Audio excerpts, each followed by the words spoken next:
the concept of anger, I think we have to think about the phases of anger. There are three phases of anger. One is somebody provokes me. I feel angry, okay? I don't have any control over that, right? Then there's the phase of anger of how do I react to it, right? Do I walk away? Do I respond? Do I punch the guy in the face? Do I call him with some nasty name? That's my reaction to anger. And then the other thing is, okay, I didn't have any choice of feeling angry when I was provoked. How long am I going to hold on to that anger? An hour? A day? 22 years? Right? So in order to keep things straight, I give these three phases three different names. The feeling of anger, I call anger. The reaction to anger, I call rage.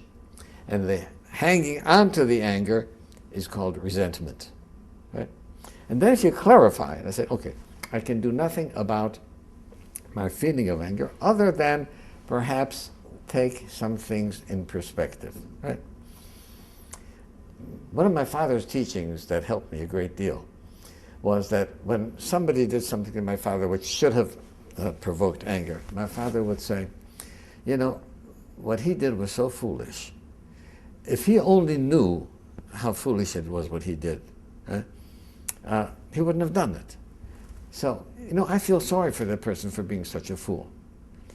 But if you feel sorry for a person, how can you be angry at him? You know, I feel pity for him. Pity and anger doesn't go together.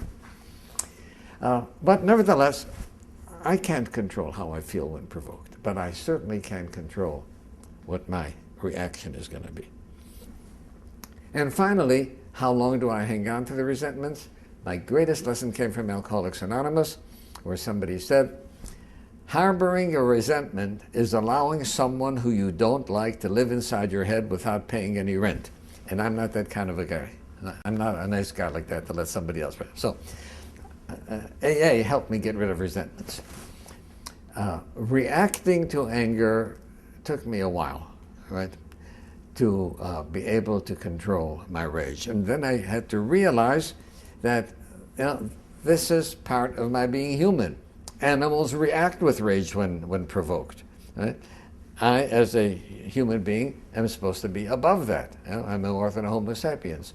So I learned how to control my anger. So I think those are, if a person keeps those things in mind, right? And there's some people who feel guilty for feeling angry, right? Especially at a parent. Right? You don't have a choice, right? The feeling of anger is nothing to yourself. And if you don't have a choice, there's no reason to feel guilty about it. How you react? Oh. Now, my suggestion is keep an anger journal. Right? Here's what happened today. Right? Somebody did this, is that, and here's how I did. Right? Then at night, you see, at the time that I'm provoked, my thinking isn't clear because I'm under this pressure to respond.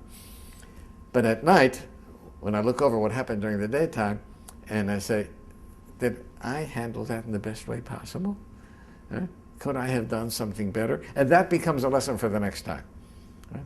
So I think keeping a journal about anger and how we respond to it is an excellent way of learning, because ultimately, if I am enraged, it doesn't hurt the other person as much as it hurts me.